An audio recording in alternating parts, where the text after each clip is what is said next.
Il y a 40 ans, la France perdait 58 de ses parachutistes. C'est l'attentat du Drakkar. En septembre 1982, dans un Liban déchiré par la guerre, l'ONU met en place une force de maintien de la paix, dénommée Force multinationale. Cette force est chargée de protéger la population libanaise et d'aider le président et l'armée à restaurer leur autorité. À Beyrouth, les bérets rouges savent qu'ils mettent les pieds dans une ville en plein chaos. La force multinationale avait déjà été attaquée à plusieurs reprises. Ces attaques avaient coûté la vie à 18 Français, 8 Marines et 1 soldat italien.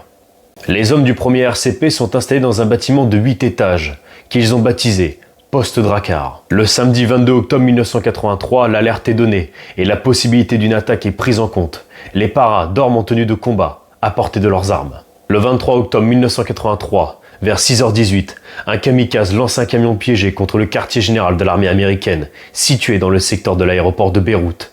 L'attentat fait 241 morts, dont 220 Marines.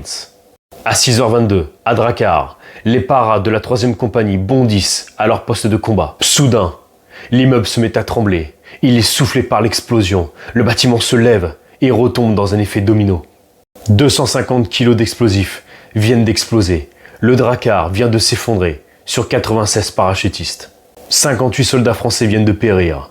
55 parachutistes du 1er RCP et 3 parachutistes du 9e RCP. Ainsi que l'épouse et les enfants du gardien de l'immeuble.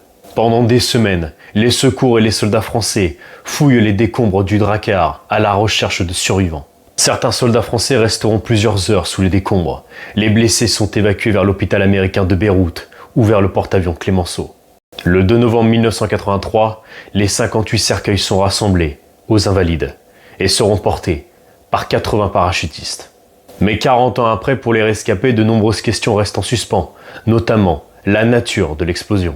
La version officielle raconte que ce fut un camion piégé, mais les témoins et les rescapés assurent qu'il n'y a eu aucun camion et aucun coup de feu tiré avant l'explosion. Pour les rescapés, ils supposent que le bâtiment avait été miné. L'un des rescapés dira « On ne veut plus entendre parler de la version du camion piégé projeté contre le Drakkar. On se bat contre cela avec l'association. Cette version est sortie hâtivement pour arranger le président Mitterrand et les politiques, et parce qu'il fallait bien dire quelque chose à l'opinion publique et aux familles. Mais elle n'est appuyée par aucun témoignage. Personne, ni moi ni mes collègues, n'avons entendu le moindre coup de feu avant l'explosion, comme on m'a suggéré de le dire à l'époque, ni vu de camion. 40 ans après, les doutes, les questions sont toujours là. Mais le souvenir, lui aussi. Hommage à nos 58 rapaces.